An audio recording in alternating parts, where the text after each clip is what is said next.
Ya, untuk menyikapi krisis zaman ada beberapa langkah yang bisa dimulai untuk agar kita memahami krisis zaman pada saat ini. Pertama adalah purpose of life, ya. Kita harus memahami bahwa maksud penciptaan kita itu dan kaitan dengan landscape peradaban, bagaimana kita dulu dilahirkan, kemudian kita bertumbuh kembang, terus kita hidup di dunia, itu kita harus mengetahui peran kita sebagai apa? Sebagai khalifah fil ardh, ya, mengambil tanggung jawab. Maka kalau kita sudah mengetahui bahwa prinsip kita diciptakan oleh Allah itu sebagai khalifah, maka kita ada tanggung jawab di sana untuk umat sebagai tanggung jawab personal kita, ya. Itu yang pertama. Yang kedua yaitu memilih peran yang tepat. Ketika tadi kita sudah ada peran sebagai khalifah, maka kita memiliki kewajiban dan karunia di pada zaman yang saat ini penuh dengan kekrisisan, dengan potensi yang kita miliki yaitu berupa fitrah.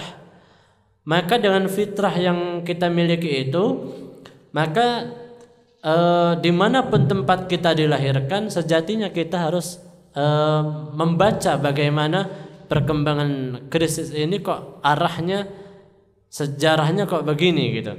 Membaca arah jalan sejarah. Kita harus bisa membaca arah jalan sejarah masalah yang terjadi, sehingga kita harus memperbaiki itu dengan tanggung jawab kita sebagai khalifah, ya.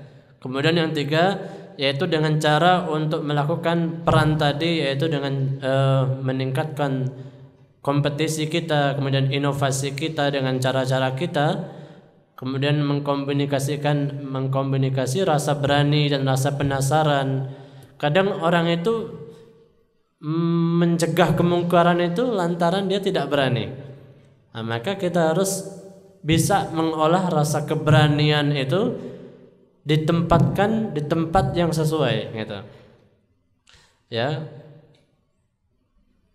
Bahwa dengan tidak perlu kecerdasan, keduanya akan tumbuh ketika anak itu tumbuh sesuai fitrah. Jadi bukanlah kecerdasan itulah yang nunggu kita berani menegur dia, nunggu kecerdasan, tidak. Maka kita membedakan sesuatu yang benar dan tak benar itu, orang yang tak berilmu aja ketika ditanya, kamu kok nggak sholat, dia tahu dia nggak sholat itu salah, gitu.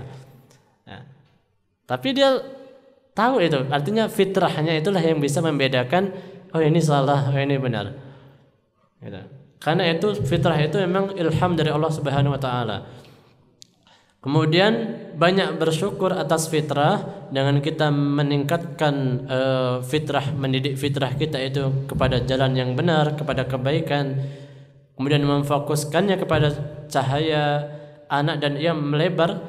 Kita didik anak itu, kita menyiapkan arsitek peradaban terhadap anak, maka kemudian anak itu tumbuh kembang dengan fitrahnya yang baik. Maka ketika dia baik, dia bisa menjadi perubahan buat umat, ya. Perubahan buat umat. Itulah peran Rasulullah SAW ketika Rasulullah itu diutus, salah satunya adalah peran peradaban dunia.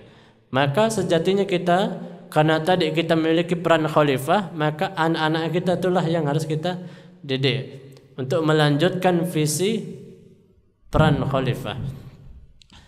Maka kalau tadi sudah kita lakukan, kita dengan upaya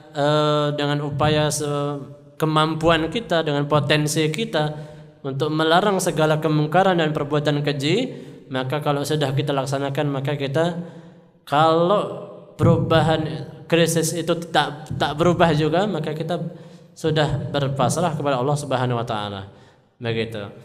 Jadi ini beberapa langkah yang mungkin bisa dimulai atau dipahami oleh kita untuk menyikapi krisis zaman pada saat ini.